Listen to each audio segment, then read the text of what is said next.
very interesting week. We're going to do a lot of the show on North Korea until some things happened, especially at the Boston Marathon. But we'll come in at it maybe from a slightly different angle, because it's also followed up with that big explosion in Texas.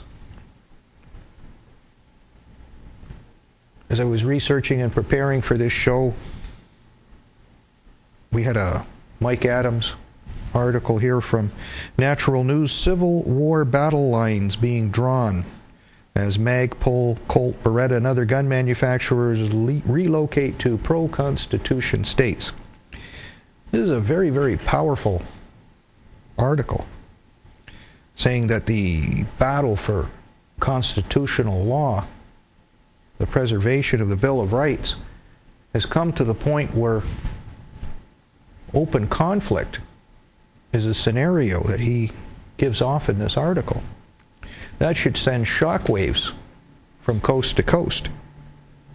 But corporate media just does the same old propaganda jihad, vilifying gun owners, vilifying guns, trying to seduce you into giving up your rights. I know at work, because I'm in Canada here in downtown Toronto, the liberal left is a, quite a thing to deal with. I'm kind of quantum in my politics because I know there is no left and right paradigms anymore. There haven't been for a long time. There's just globalism and resistance to globalism. Whether that becomes nationalism or not is another story.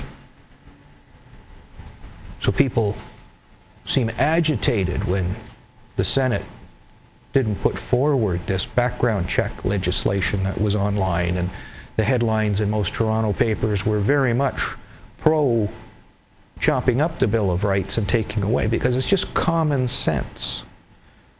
They give you a scenario that's probably created by the corporate Borg, and there's only a few very reasonable solutions. And one of them is to do de facto gun registration by licensing or checking licenses and giving the state permission to allow you to have a constitutional right. So I agreed with some of my confreres and said, yes, this is an absolute right of the state. It's been practiced from time immemorial. I remember my grandfather telling me about these background checks in Nazi Germany. And any resistor to the state would never get a license to have a gun. It makes it far more easy to get you on that last train to Auschwitz than by allowing you to have the Bill of Rights. And where did the Bill of Rights come from? Well, they don't tell you that in any of these articles. The Bill of Rights and the right to bear arms was established after the Inquisition. So after many long years of being tortured and boiled in oil and God knows what else, burned at the stake, and having all those torture implements used on you, the common man decided, with the approval of 2 Protestant kings in a row, that you should have the right to bear arms forever. And that right is sacrosanct through time immemorial. That's why they wrote it down. The Americans didn't invent it, they copied it from the British Bill of Rights at the time. So Mr. Adams here says, go ahead, make my day. As all these gun manufacturing plants move to pro-Constitution states, then the lib left in the anti-gun world won't have any arms. And when the time comes, and he says it very clearly, you must listen to my show sometimes or something like that, when the time comes for citizens to resist tyranny or to arrest the traitorous representatives in state and federal governments, that the citizens will have the arms to be able to take these people down for treason. In the very meaning of the word from 1776. And that America was founded on rebellion and revolution, and it was the British Army that was trying to take the arms. And there's a very good reason for that. The Vice President, Joe Biden, comes out very, very clearly in mainstream media calling for a New World Order. So at a meeting of the Export-Import Bank Conference in Washington, he says, the affirmative task we have now is to actually create a New World Order, because the global order is changing again And the institutions in the world that worked so well in the post-World War II era for decades, they need to be strengthened, and in some cases they need to be changed. And that's the whole basis of Obama's platform in politics, was change. We're going to shred the Constitution and change it. We're going to take away all your rights and freedoms and change it. We're going to bring in a system of bank confiscations so that we take all your money, either through lender of last resort as a taxpayer or as a depositor at a bank. We're going to loot you to death. And we're going to do that so well that you might get angry. And if you got angry, well, you might reach for that Second Amendment right so that I couldn't take all your money.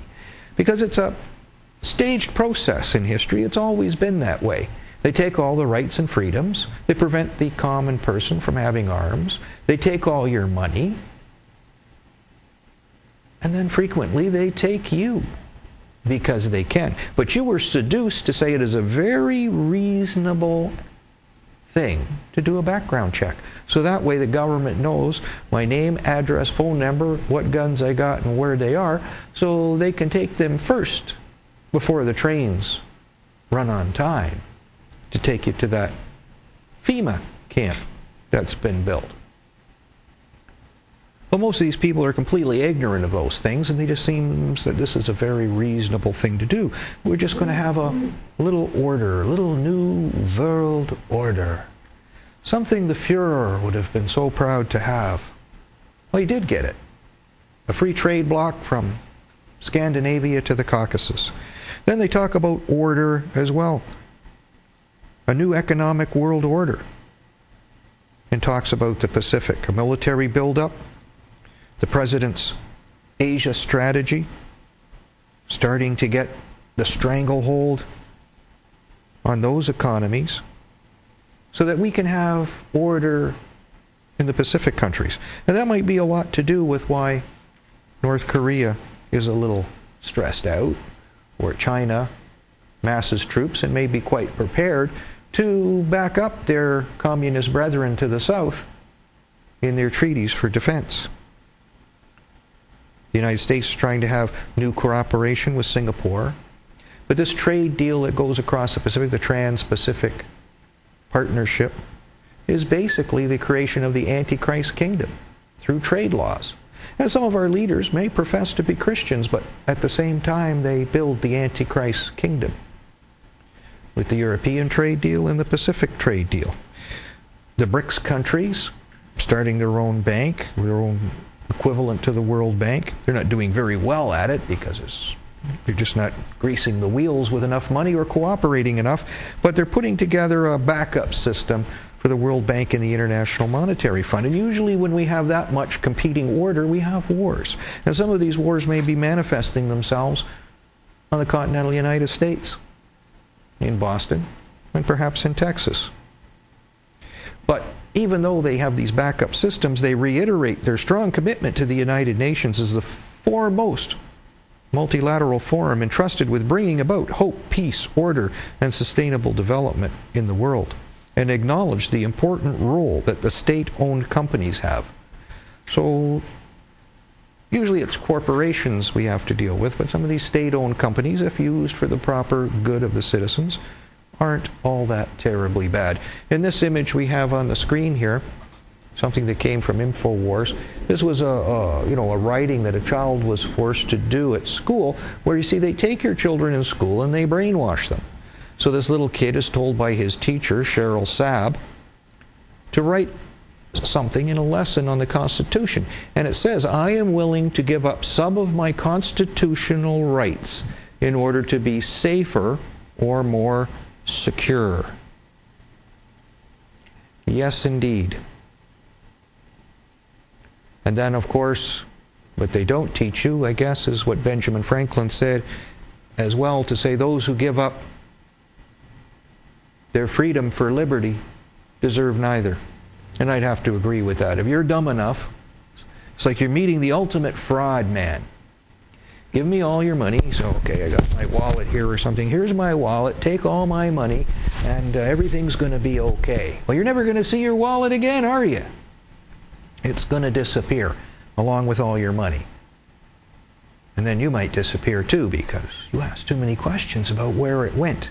It's the same tricks. These tricks have probably been used since we had little fires in caves and wrote on stone walls inside same. The same tricks, the devil's tricks. They've never changed. We just keep falling and falling for new ones over and over again because we don't put in the whole context of our history. What I told our retired school teacher that I chum with about, all these beautiful gun laws that went down the drain, I said, it was an old Greek philosopher many, many years ago who said the only guarantee of democracy is millions of arms anonymously held.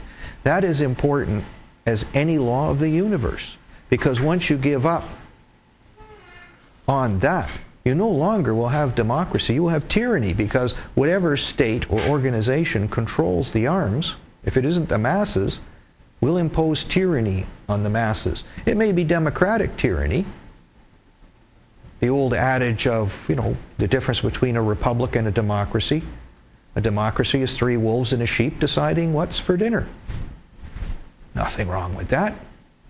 Most communist countries are the People's Republic of this or that, and they say there's some, or democratic republic, there's some kind of democracy, but there's always an oppressed class that's steamrolled. The republic is 3 wolves and a sheep with a gun saying, what's for dinner? How about Chinese? Not a problem. So the shop that sold the firearm in the Newtown massacre comes up in the news. We've discussed this before.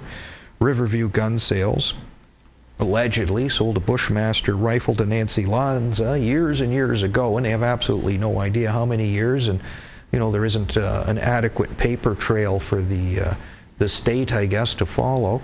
Not that they need one. But they pulled their license.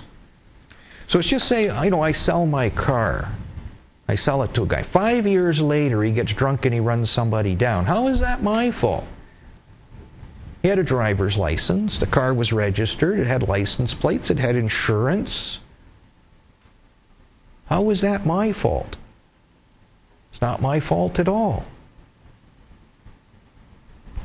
If even these sales existed as they tell us. The Toronto Star's been doing a big investigation on the smuggling of arms into the GTA. So they sent a couple of reporters down to the States, and they actually bought a handgun in a parking lot. Wow. Used to be a day, that's how you bought your gay porn. But then the world changed. And it used to be a day you could openly buy a handgun in Toronto. But now we got gay porn instead. So the world just changed. And the political correct gods assign that one is good and one is bad. Now constitutional rights and power in the hands of the people is wrong. So they look at this as if you bought like weapons of mass destruction by buying a 25 caliber old German pistol or something like that. Hardly going to change the world. To tell you the truth, if a lot of victims had some of these terrible handguns, there probably wouldn't be so many victims. So they do this by running down the I-75 and looking up guns on something called armslist.com. So they tell everybody how to do it. So if you don't have enough gangbangers smuggling here, you have a blueprint in Toronto's big, most popular newspaper, the Toronto Star, telling you how to do it. I guess hopefully we're lucky that, maybe some of the gangbangers and thugs don't read the newspaper too much. Because I think basically what you do with an article like that is increase the smuggling and illegalities, because it's such a textbook explanation on how to do it, how to smuggle it, where to hide them. Yeah, some of them get caught, but you might have opened the door here for hundreds of more to try. Maybe they'll catch 5, maybe they'll catch 10. Maybe they won't. In New York State, they're revoking gun licenses from people because they're running you through the psychiatric databases, which are supposed to be confidential, and a violation of the constitutional rights to do that. And sometimes they mix people up because they have the same name. So one chap was caught in the big dragnet like that, because none of these state senators ever read the bill. They just give it to them. Here, it's just like, I got this big book here. It's like the phone book or something like that. Here, pass that. Okay, let's go for beers. No. There has to be a solution to that. The only solution I can think of is every law on how to get limited government anyway. If there is ever anything that should be totally required in any constitution before any law becomes law, every page must be read and initialed by the people who are going to vote on it. And maybe they should even have a test as to the contents to see if they understand what the contents are. And if they don't understand it, well, they shouldn't be voting on it. They wouldn't let you, like, you know, get a handgun if you didn't take a course and have a license and write a test, would they? Well, why should they be passing laws which control the lives of people and affect the constitutional rights of many if they haven't read what's there or perhaps even done a test on the content to make sure they understand what they're voting for? And that these laws must be vetted so that they are constitutional. That should be the ultimate law of the land. Veterans from the VA are getting the same thing. They're put on a blacklist for not being able to get firearms because they're veterans. A lot of them just walk in and they just say you're nuts. You come home, you know, you got to be nuts because you were in the Army. No, you were nuts when you joined. Once you figured out what was going on and you came home, you smartened up. So while you were nuts, they don't mind giving you a gun to kill a whole bunch of innocent people. But when you come home and you know who the real rats are, they don't want you within 1,000 miles of something that goes bang.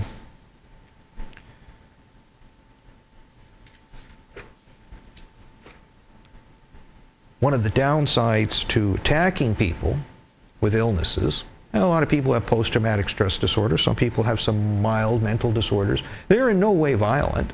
They're in no way suicidal. They're in no way dangerous. It's just like, you know, I stubbed my toe really good or something. You just went to the doctor to get some treatment. So what we're doing is creating a system here where people who have arms are not going to go and get help when they need it, which is the last thing we would want to do. So we have to look at our leaders to say, are you brain dead? So unfortunately, we have to live in that system. And we'd have to encourage people who want to maintain constitutional rights and continue to own their property to never ever go and see the head shrinker. Never take those SSRIs and all this other thing. Most of them are just chemistry agents doing damage to your psyche and your body. They're not really helping you with your problems. If I may be so bold, if you feel in any way under the weather psychologically, you know, like there's one man that just shines that you can listen to on your own. He's syndicated on a lot of American television and radio, goes around the world in his broadcasts. And that's Dr. Charles Stanley from In Touch Ministries. And I would highly recommend to anybody who feels under the weather for any reason to try to conquer any psychological mountain.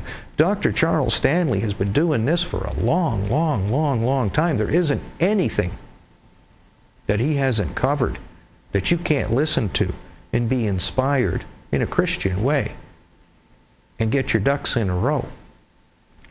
So if you feel tendencies that you can't handle and you want to put them in perspective, there's something you can get into, and you don't have to worry about somebody ratting you out to the government.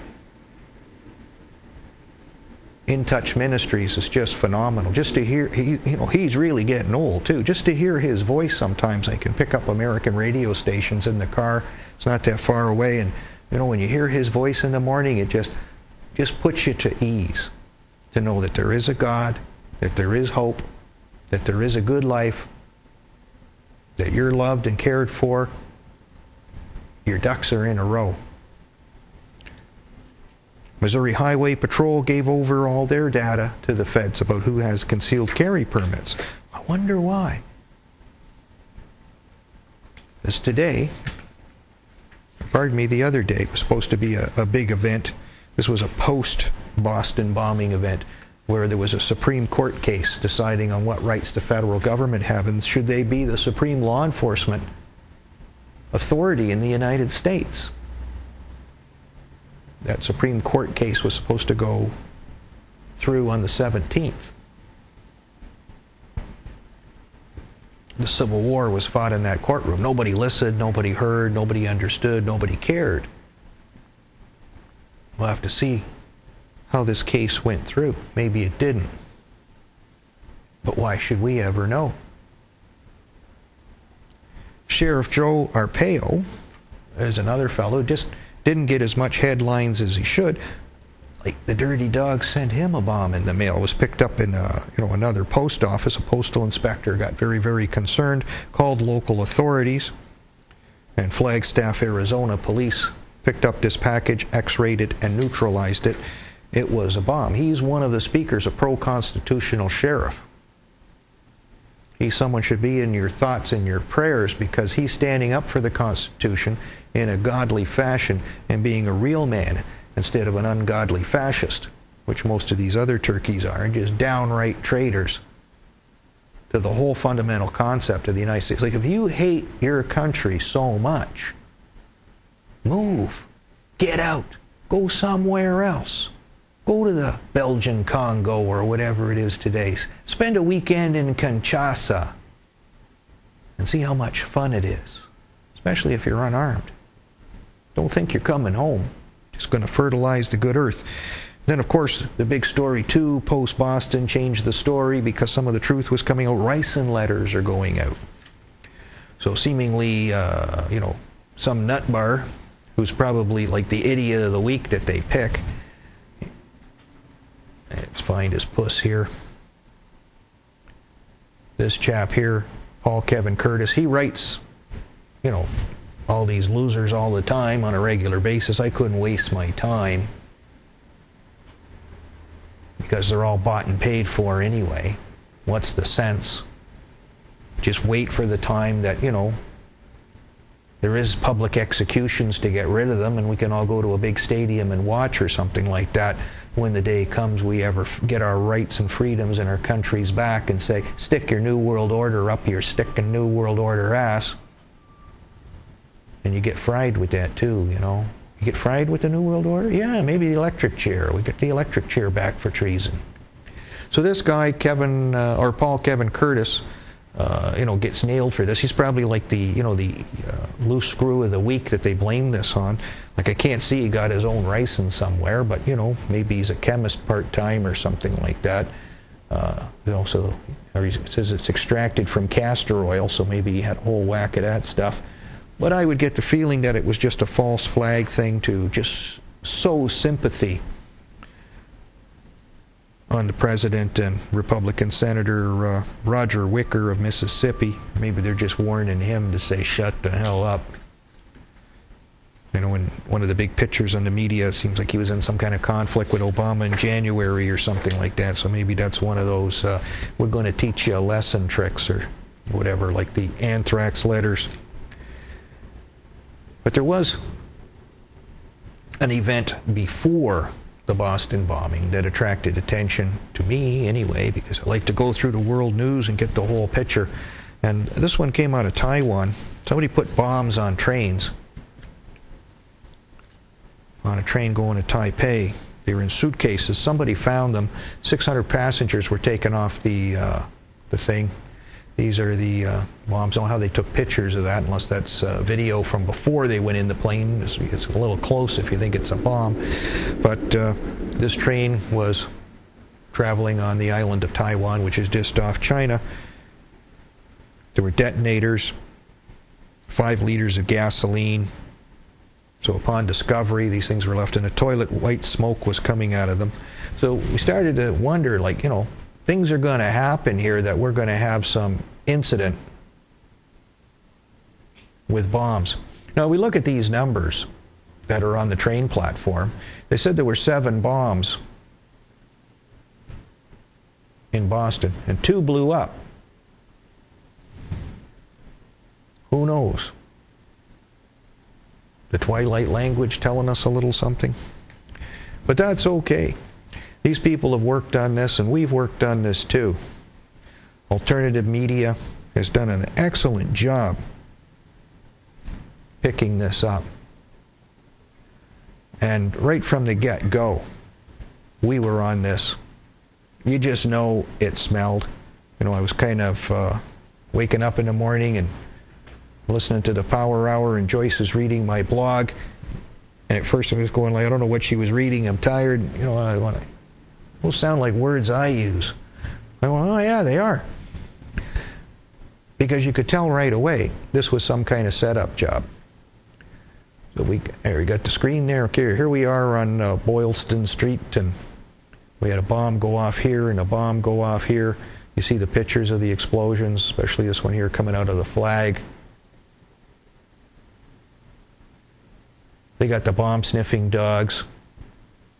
We make jokes about it. We put a little comment here that the dogs are being interviewed. Are we glad we are not sniffing where the bombs were planted?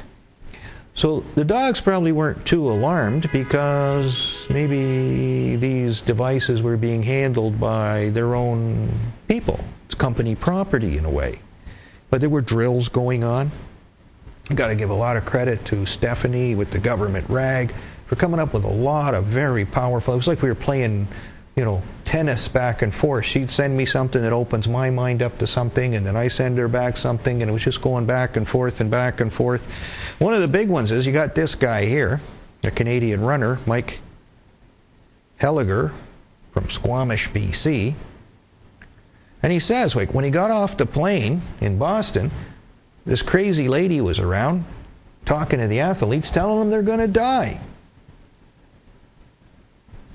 Okay, we got his interview on the radio posted on the website, so you can listen to it. Starts about the 4-minute mark or something like that. And then, you know, when you look at some of these things, one I picked up is I found out that the JFK exhibit is at the JFK library where another device was supposed to have gone off. They had a big fire there. Secret, you know, classified documents could easily have been destroyed in the fire. Who knows? It's one thing I do know. You don't trust the government. You can't trust the police. You can't trust the intelligence agencies because they're pathological liars. They grabbed this guy probably just because he got in the way. You know, he's got, like, you know, Mohammed Sheikh hat on top, and he's black. So, you know, it's amazing they let him live, and he's got the typical white truck maybe, or maybe that's, could be a gardener, you know. That doesn't matter. The press reported they had a Saudi guy in custody. But one of the big pieces of news is where the bomb went off at 669 Boylston is a law firm, Brody, Hardoon, Perkins, and Keston, who people have made allegations are involved in the LIBOR scandal suit. When you go to their website, you can find out they've been involved in some pretty hefty suits, a lot of it about, you know, child sex abuse. They sued the Vatican over a lot of the crap that went down in Massachusetts back in the day. And, you know, so they don't pull any punches. So was anybody from the law firm in the line of fire? Were they the primary target? It wouldn't surprise me in the slightest. But that's what, you know, we have to deal with this event. It is tragic, really, that we don't really have anybody pushing for us. As it got going, then we got into a situation where the FBI was going to make a statement the other day, and they didn't. They cleared out the courthouse or something like that. Everything was supposed to get ready for this big statement because they had a guy. All the authorities were saying, we got a guy. And then nothing happened. One of the big reasons nothing happened, of course, is alternative media. We had our guys too. We had a big long list of suspects, and we were sharing them all over cyberspace. That's where we're the sheriffs. See, media and the system just works like this. The police give you an official statement. That's gospel, and the media have to repeat the lies over and over again. So they tell you what they say, and then they get the garbage can. Oh, Jesus. And then they lie to you some more. Whoa, wow, there's a good one. And you got to take that shit and eat it. Alternative media, we don't give a rat's ass what the official statements are. I couldn't give a shit what they have to say because they're liars, cheaters, and thieves, and probably killers. Why should their word mean anything? They don't even have the decency to read bills that go through the Congress that are going to affect your lives, take your property, turn you inside out, backwards and forwards. They just grab the money and they run. And then they disappear somewhere and sit on some Caribbean island with their feet up, sucking back a beer, while your ass is in the deep fryer forever. And they could care less. They shouldn't be getting any pensions. They should be getting a good old-fashioned whipping. So this young fella here who looks, sweet and innocent, Abdul Rahman Ali Al-Harbi, a Saudi national, was wounded in the blast and is a person of interest, not a suspect according to the authorities, but he was burned and has been taken to hospital. He was an English student. His apartment was at 364 Ocean Avenue. And this is the police coming out after they searched his place. Now, I don't know, the cops are bringing this stuff inside, but you see this big roll of wire, one of these jumbo backpacks, and God only knows what else. Like, I think I'd be shitting bricks. But this guy's doing a little more than studying English. One of the things that just don't bode well for this chap is the reason he ended up in the hospital, he was tackled by an American who was there. Why would he do the citizen's arrest thing? Because he smelled like gunpowder, and he said, I thought there would be a second bomb. Well, how the hell did he know? Unless that wire was hooked up to it or something. And then he asked, did anyone die? So they said he was acting suspiciously. Yeah, you're smoking. You smell like gunpowder or whatever, and you're asking about the next one that's going off. Yeah, that puts you on a short list. But he's only a person of interest. He's not a suspect. Them damn Saudis probably blew up the World Trade Center. There was, how many of these terrorists were Saudis? Was Saudi to pack? No, we got to go to Afghanistan and flush out caves. So they see him running away from the device. So this person noticed him and chases him, tackles him, turns him over to the police. So because he's probably really al-Qaeda, well, nothing's going to happen to him, and he's under protection in the hospital.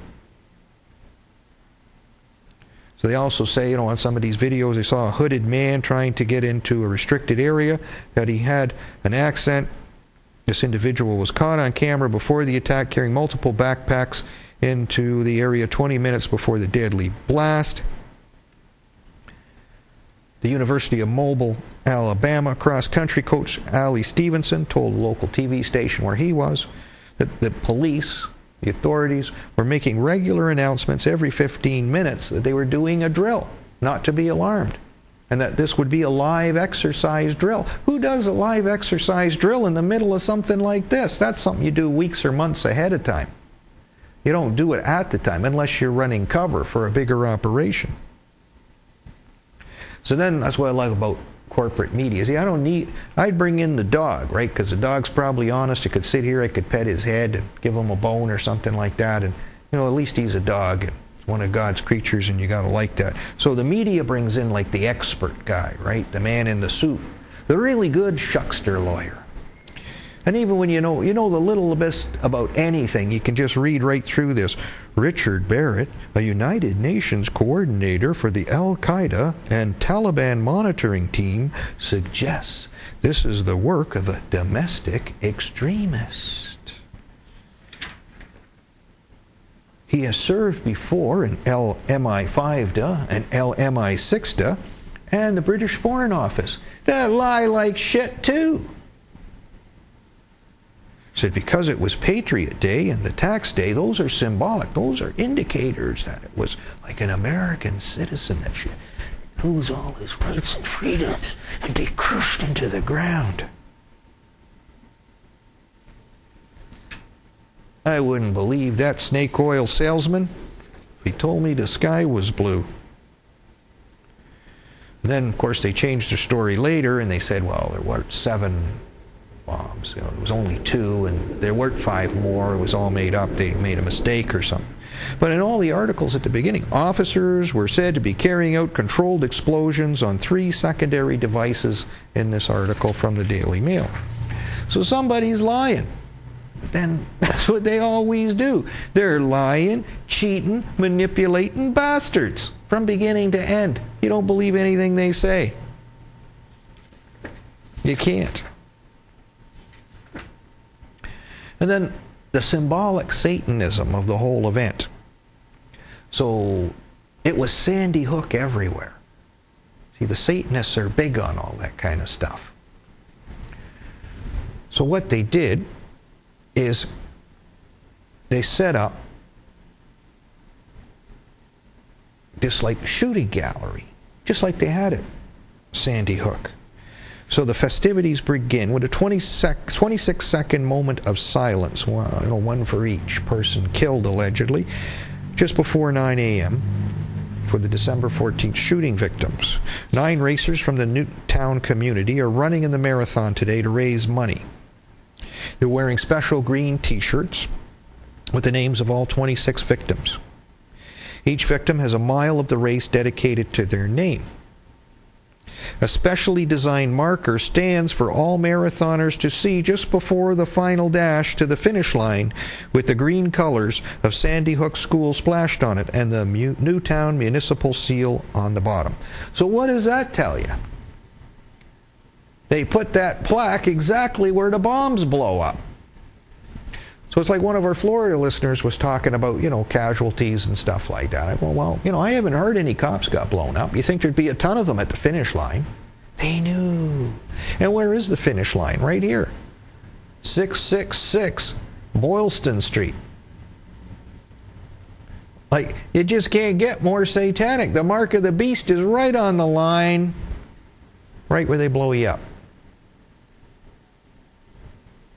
A satanic operation from beginning to end.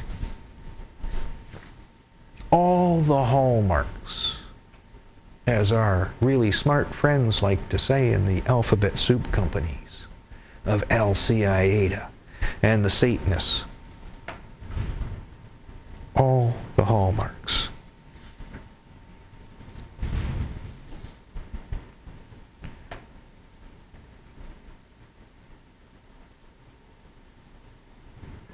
One of the other hallmarks,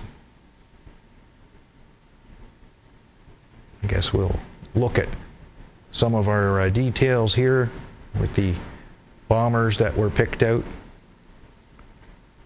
The netizens of the world got together to look at images that they can find online, and this guy comes out at the top. They're trying to say this guy over here now in the blue is a student. Supposed to be 17 years old. In this picture, he don't look no 17 years old. He looks like he could be more like 27.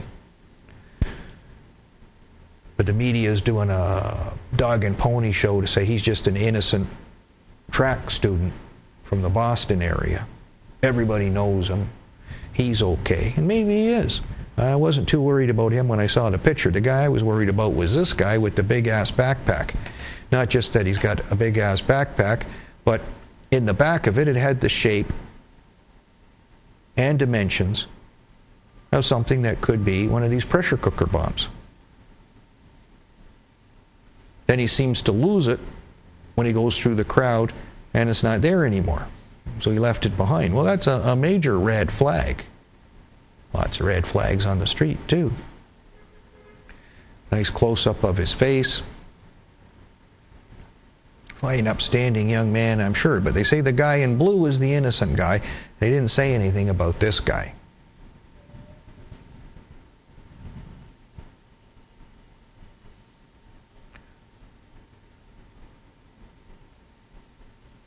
Then, of course, there's this little story. The picture's so small, but you can see it on my website, conspiracy-cafe.com, net or org. And I have to apologize to a lot of you, too, because the bill came in for a baby, and I had it on automatic renewal for the next period. So that took a lot of bucks out of my pocket, I'll tell you, which I was hoping to use on the show for the next couple of months. But there's the bag there, and it kind of looks like the National Guard, the Massachusetts National Guard, was walking along the race too. So their bag looks a lot like this bag, like a camo bag, and this bag's got a big X on it. X marks the spot there where maybe he's packing a little something in these 40-pounder bags, and he just left it on the side of the street because that's where the explosion took. So maybe the other guys on top are innocent, they just look suspicious, but that one blew. And it may very well have been left. And when you see videos of these National Guard guys, they were right at that gate ripping it apart. One of my pictures disappeared, so I found a better one, and this shows you the recipe for one of these pressure cooker bombs. But you can put it in anything. It's not rocket science. Like I was talking with somebody, do you know the Chinese invented gunpowder like almost when Christ was a child or before? There's nothing new about this shit. It goes bang. Lots of stuff goes bang. It's not rocket science. But the media, they may have caught a student and said, okay, we got to, who the hell are these guys? So as Alex Jones posted on his site, InfoWars, like they look like classic Navy SEALs in their plain clothes suits. They seem to be, well in control of something or another.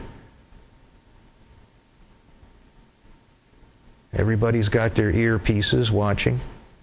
And here's an image from the TV of, some guy running away from where it happened. Smelled like gunpowder. And he was burned a little. And he wondered about where the second bomb was and if anybody died. And one of them good old boys tackled him to the ground. And then you got some dude here, hanging out in a corner, checking things out. Who knows? Maybe he's wounded. It's hard to say. So all we know is they're not going to tell us much. The Department of Homeland Security put together a good briefing on these pressure cookers and IED components. Hardly a big secret. They just didn't train the dogs how to smell them. And of course, I work on these Google Doodles. I don't know I'll have time to do the big one I did on North Korea. But I noticed after this happened that there were some changes. Oh, they stole my picture. Damn. Let me Google one up here. See if I can get me a page. Hello, everybody. This is Glenn Kennedy with Project Insert. I hate that. Sometimes you put up a picture and then, some dirty whack job takes away your image. I was able to slow this video down, really important. And freeze frame it, and there was an. We have to get into the Euler Bridge here quickly, and we'll give you a quick look on what that is. So there's the Euler Bridge. Sorry, it's small. It's in one of the other blogs, unless it disappeared from there too. And you just see how you got this like square with some things coming out, 7 places. So as soon as I saw the 7 after the bombing, I go, yeah, that kind of looks like this in a way. And we got 2 bombs that blow up that look like it could be part of the bridge scenario, and 7 in total. What if? And that was in the old Google Doodle that day, down here, the Euler Bridge. We were quick to say, well, it probably means go and do something.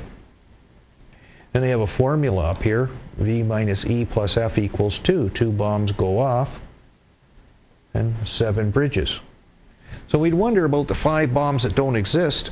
Probably they don't exist anymore because the locations may have matched up with the Euler Bridge.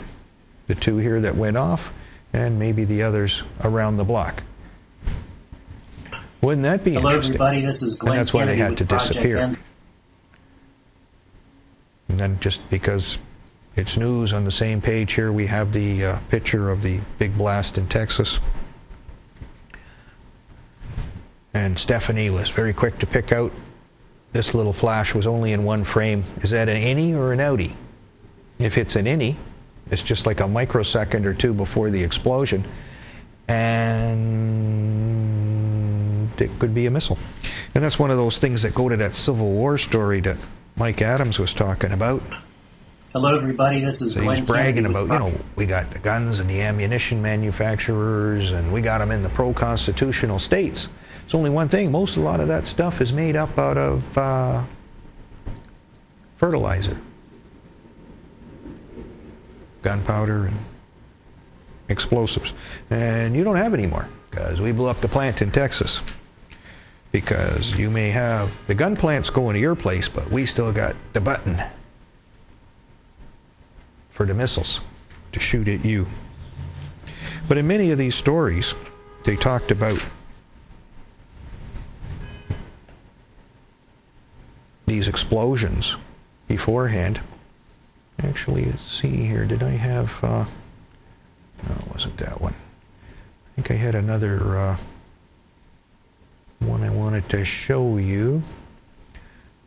And I probably didn't go down far enough. Was the explosion at the library. That didn't happen. Hopefully I still have that picture somewhere. There's so many of them. I may have misplaced it in my inventory, but the whole area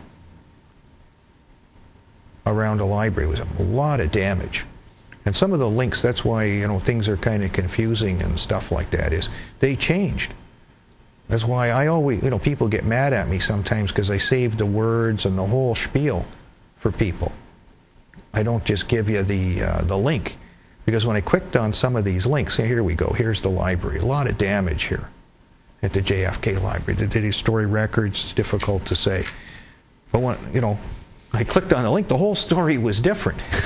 There wasn't anything left. It was, all the words were different, all the pages were different, like the pictures. Everything was different. So I was just so happy that, you know, I save the original article because they changed things. So as it develops that there's a hole in their story, it's like we're playing in some big competition. That we've got it nailed down, that we got some truth here. And they edit it all out and it disappears to conform with the new official story. So it said in one of these first articles, they found a device at St. James and Trinity Streets that did not explode. They found 2 other explosive devices at Copley Square Hotel and one in Newton, which is just outside of Boston.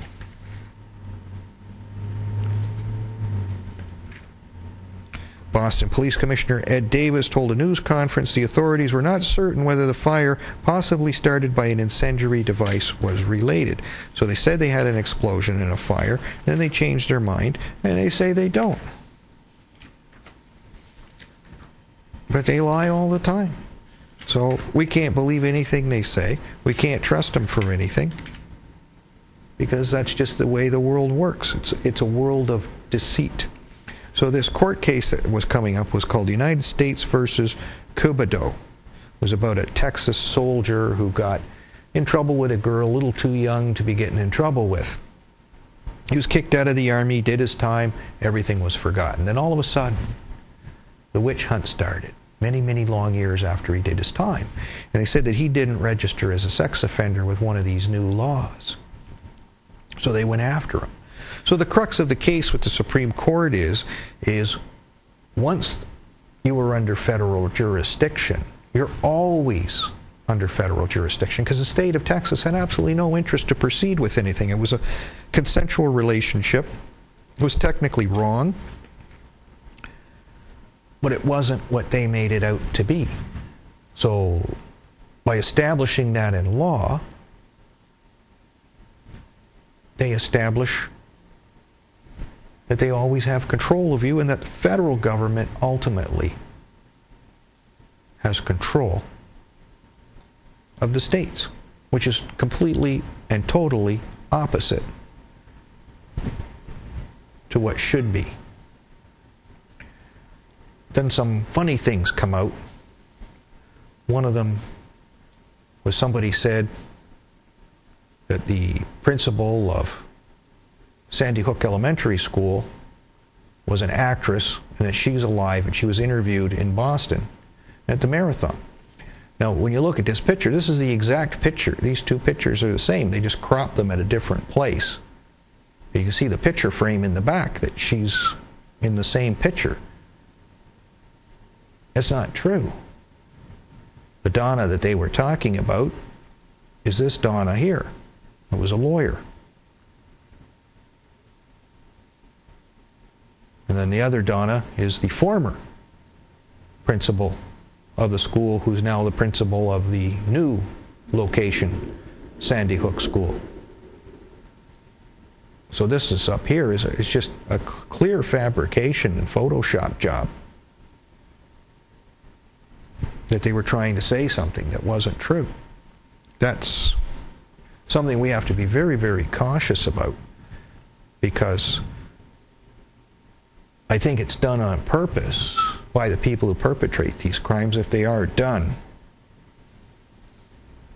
by design, by the intelligence agencies or something, for a very simple reason, is it makes us look bad, so we lose credibility.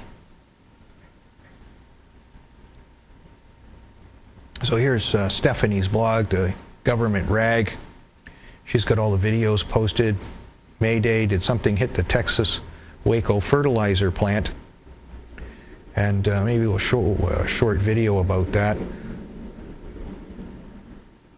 But it was a brutal, brutal explosion. And then, you know, of course, the giant mushroom cloud, they can come out of non-nuclear explosions too, so that's not a big thing. And then, you know, I just took that out of the YouTube to stop it and cut the picture to show this flame that seemed to be out of context. Where was a nice one? I think this one's kind of short and sweet. Let's see what we get with this puppy here.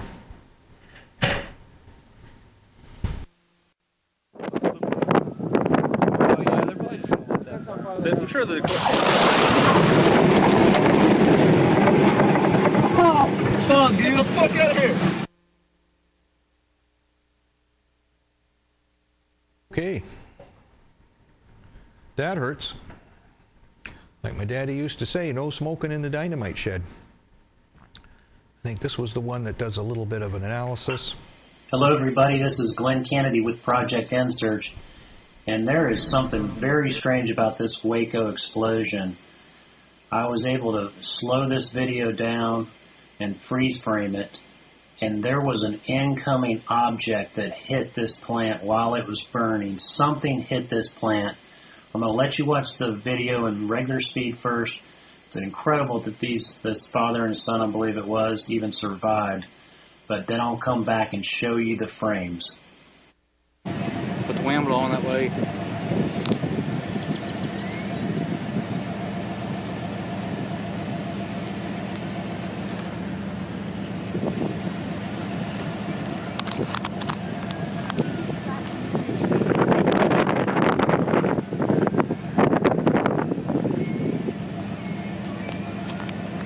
It should collapse. There, looks like it just jumped out the window. Are you serious? Yeah. Oh, you okay? Dad? You okay? Dad, I can't hear. Come here. I can't hear. Get out of here. Please get out of here. Oh my God. Please get out of here. Please get out of here. Oh my God. Dad, please get out of here. I can't Chloe. hear. I can't hear Oh, anything. shit. I can't hear anything. Oh my God. Dad. Chloe. Okay, now this first frame is right before the object comes into the screen. So this object was moving so fast it only appeared on one frame. So this is the before, and the second one you're going to see now. You look at that incoming object to the left. What is that thing? It's not an asteroid. I mean, the chances of an asteroid impacting on that particular spot is just outrageous. There's no way. Is it a missile? It doesn't. I don't know what it is. It doesn't. And then the third frame, of course, is just going to show the aftermath. I mean, literally from the second to the third frame. The third frame is just a big explosion, and you can't see anything really. So this is amazing information. It appears that something very fishy is going on in Waco. I don't believe in coincidences that this would happen so soon. And I just want to let everybody know that we had a world exclusive interview that went viral. You guys need to do a YouTube search for Gordon Duff, Stu Webb in search and listen to that interview. That interview has been translated apparently into almost every major language. We see that there was a very bizarre anomaly just before the explosion. And you'd have to wonder if somebody pushed a button and fired a missile into that puppy. But then, like Mike Adams said, it's like there's a civil war going on. Actually, it's a global civil war between people who want to bring in a world government and people who don't want it, it would appear. And they go back and forth and back and forth. And a lot of them are false flag attacks to induce us into this global government. And that's why we can't trust these people. So, you know, I could probably go on for another full hour. We're getting, how much time we got left? About 5 minutes or so? Yeah, about 5 minutes. You know, it's a damn shame what happened there in Texas, because, you know, we had a volunteer fire department go in there, try to protect and save their community, and then you could just see like how far away that truck was and how overwhelming the blast effect was on this father and child. And it's pretty evident that it might have taken out the whole fire department in that small community, and anybody who was around, that, you know, they're never coming back. And that's quite a terrible shame, because that's one thing about as an emergency service as they go, the fire department, they don't have these power and control issues. They're not interested in taking over the world. They're not interested in stealing all the money on the planet Earth. They're not the dysfunctional screwballs that you get in many other emergencies and protective services. They're just people who do God's work and risk their lives to save their fellow human beings. And as Jesus said, there's no greater sacrifice that one can give than to give his life for his brother. So if there was a dangerous situation and you know you might get your bacon taken away, the firemen go in, the police stay out. And that's why, you know, you really got to love the firemen.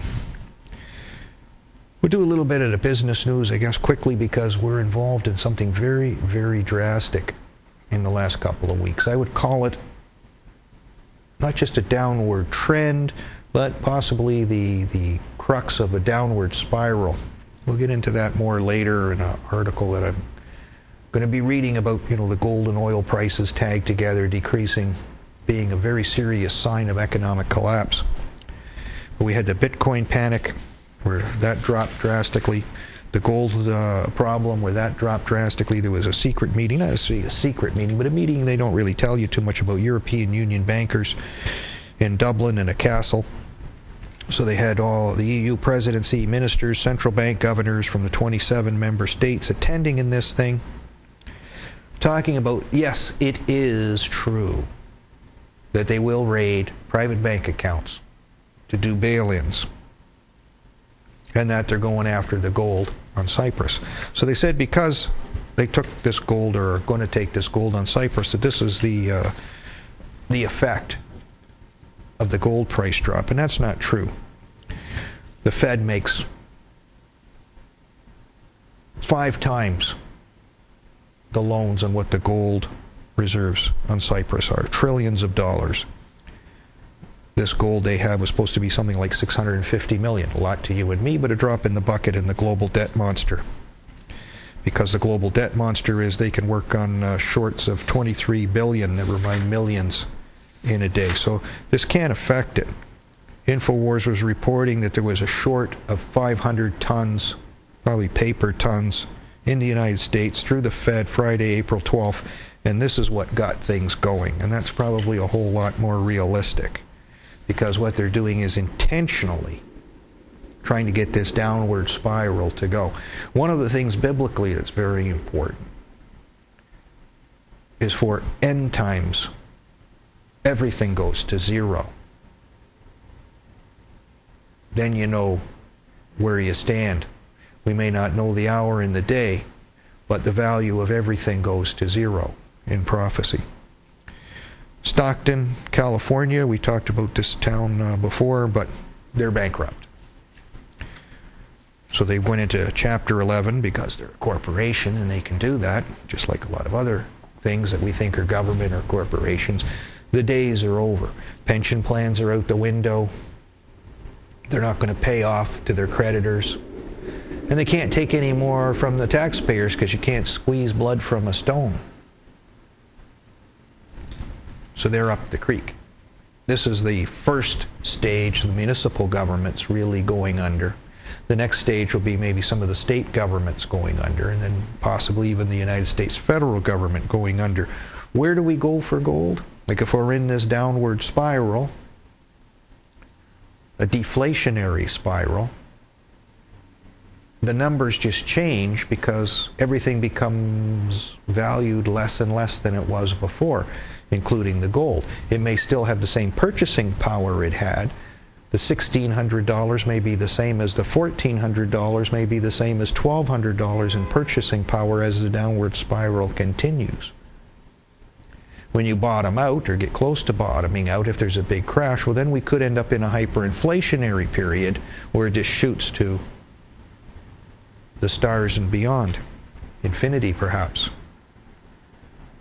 These are roads that haven't been traveled too much, and a lot of the armchair quarterbacks that end up on the radio don't necessarily understand all the vagaries because we haven't lived through this before. The only thing we can say is be prepared. Could happen on very short notice. Make sure you have some basic necessities of life: food, water, shelter. Have faith, pray, stay close to your friends and family to work it all out together. Remember who you can trust. It's not the corporations. They will lie to you till the bitter end, and just like on the Titanic, which was the Olympic, they will tell you the ship is unsinkable and there's no cause for alarm until you're actually in the water. But the people who tell you that will be dead. And you'll be dead shortly thereafter because you were dumb enough to listen to them. We think you're smart enough to change the channel. We think you're smart enough to turn the paradigms. We think you're smart enough that when we become the tsunami and the tidal wave, and we saw them shake and shiver this week over Boston, that alternative media was getting to the roots faster. You can see some images on our website and other websites about that, that we had them. They had to actually stop the FBI press conference. They did it today, released some new pictures. The FBI website crashed, so I couldn't see them. We'll find out what those guys look like. But we had them. They're looking for some patsy, and they couldn't use them that day because we had pictures, real suspects, same old thing, inside agents, false flag operation from beginning to end with satanic overtones to take your liberties away, to enslave you, and take all your money while you sing and whistle, Dancing with the Stars, Mind Control Programming 101. Face the music, face reality. We're going into some rough waters. We don't know how we're going to bounce, but we will come out on the other end. And you'll come out on the other end very well too by watching Conspiracy Cafe here on that channel. The one and only in downtown Toronto. There's nothing like it on the planet Earth. And like I say, I blew my wad when I renewed the website, so any contributions will be reasonably admired and respected. One of our faithful fans has really fronted up some bucks to help us in this crucial period. It's a shame we had to spend them, but we need the website. It's very important. I just put it on automatic renewal anyway, so it just one day opened my emails and go, oh, I forgot about that. But c'est la guerre. Anyway, we'll see you again, same that time, same that channel next week on Tuesday. Good night.